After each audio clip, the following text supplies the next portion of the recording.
Clearly, from an economic point of view, it's very clear that from a macroeconomic perspective, India has improved quite significantly over the last year or so.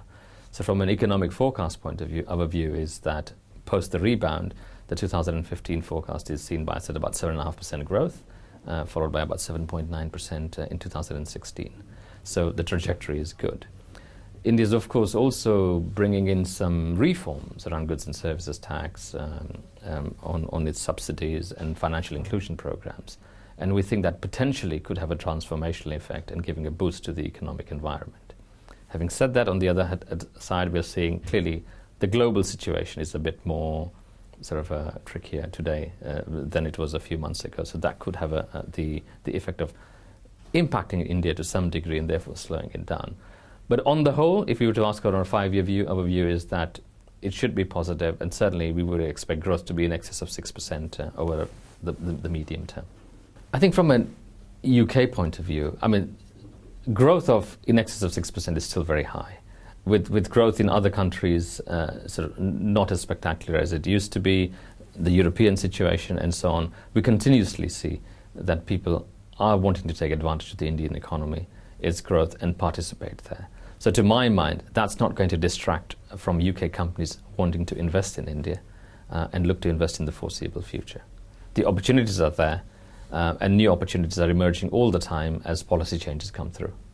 I think in terms of opportunity changes, the most recent ones in the last few months have been around changes to aerospace and defense policies, changes to the insurance framework, have been two of the most important ones that I see.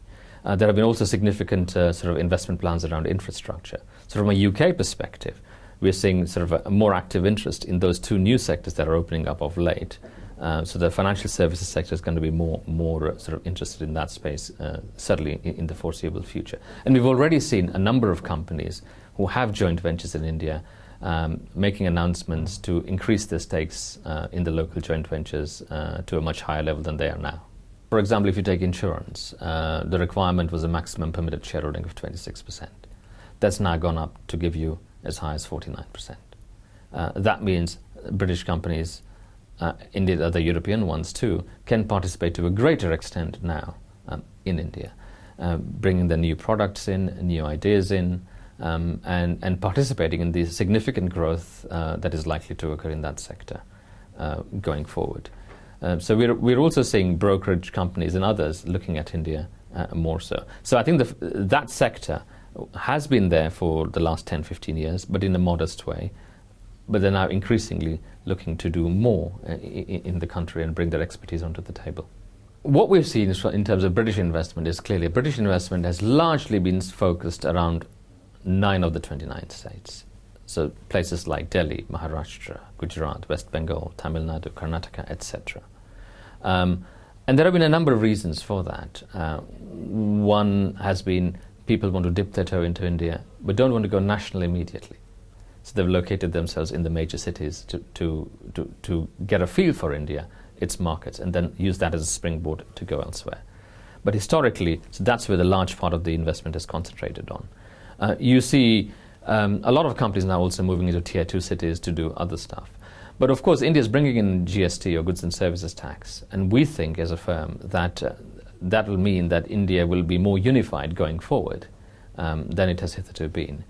And as a result of that, a number of companies are looking at the supply chains, where they base themselves, how do they have distribution networks within the country, and so on. So I suspect that over time, as this new legislation comes through and gets embedded in, we will see more balanced distribution of UK corporates entering India, and in terms of its location and which region they're going to.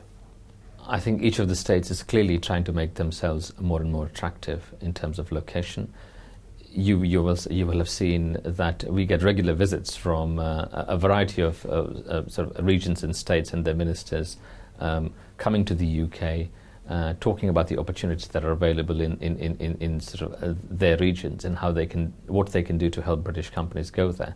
So they are active. Undoubtedly, I think they will get more active once these changes come through.